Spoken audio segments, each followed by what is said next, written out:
Seoul.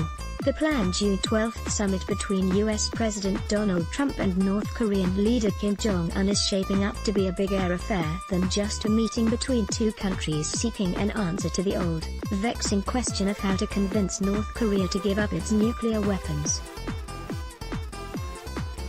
This week, South Korea confirmed that President Moon Jae-in is considering a trip to Singapore to turn the summit into a three-way meeting. There are also rumors that Chinese President Xi Jinping could appear. While this may sound like too many cooks in a hot, stuffy kitchen, the fact is that the main item on the summit agenda is a big, complicated issue that requires a multifaceted approach and the involvement of many actors. For years, that was how the relevant countries approached the North Korea question, collectively instead of individually. Through a framework dubbed the Six-Party Talks, the two Koreas, the US, China, Japan and Russia held 6 rounds of meetings from 2003 to 2007. Having petered out with no major results, with North Korea having a much more advanced nuclear arsenal now than before the meetings started. The talks are mostly remembered as a failure and a testament to Pyongyang's determination to become a nuclear power. A revival of multilateralism in Singapore this weekend. This kind of multilateral approach to the North Korea issue may see a revival in Singapore, and in the time leading up to the summit. Another factor making Singapore a hotbed for policymakers is this weekend's Shangri-La Dialogue, an annual forum that brings together defense officials from around the region. The title of the session on North Korea, decided months ago, hones in on the need to de-escalate crisis in North Korea.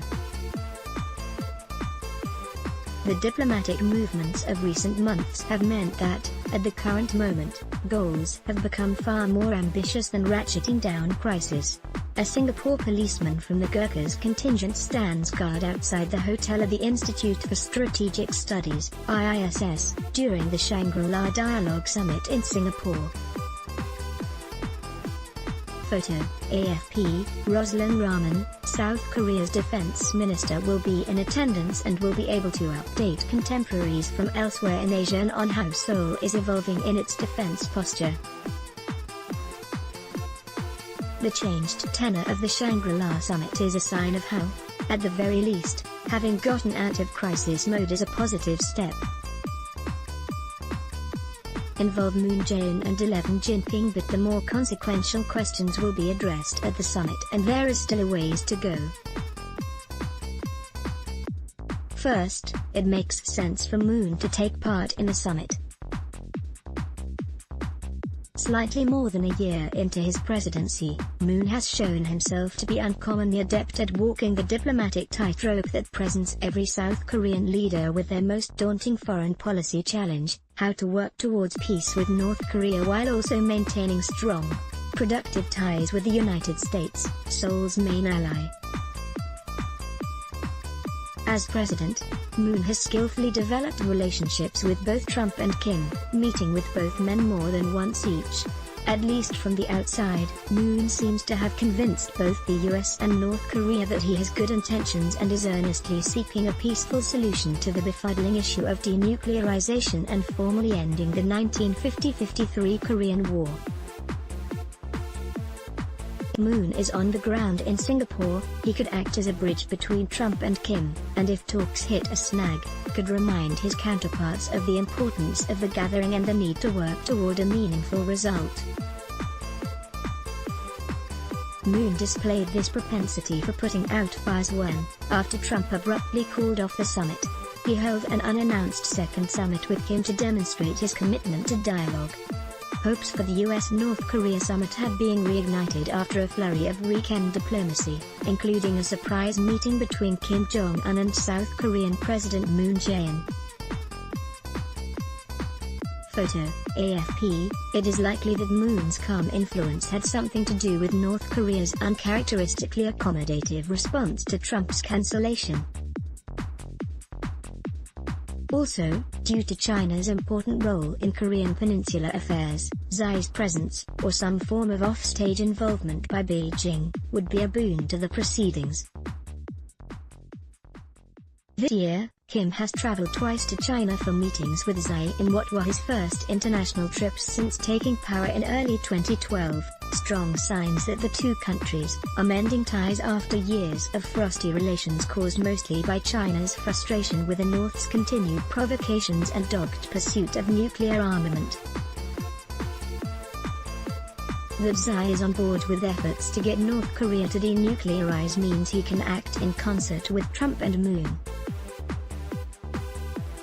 That China is still the North's closest ally means Xi has leverage in dealing with Kim that neither Trump nor Moon can match. That then leaves Japan and Russia. Japan and Russia are waiting. Japan is a major U.S. ally and Prime Minister Shinzo Abe has pledged to coordinate closely with Trump before the summit, possibly on the sidelines of the Group of Seven summit in Canada in early June. Seeing as Japan is located within range of much of North Korea's military arsenal, Tokyo has long been especially eager to see North Korea take a turn toward peace and away from weapons development. The White House said Japanese Prime Minister Shinzo Abe left, and President Donald Trump will meet ahead of the much-anticipated summit with North Korea's Kim Jong-un. AFP/Joe Riedel, even Russia is in on the diplomatic flurry.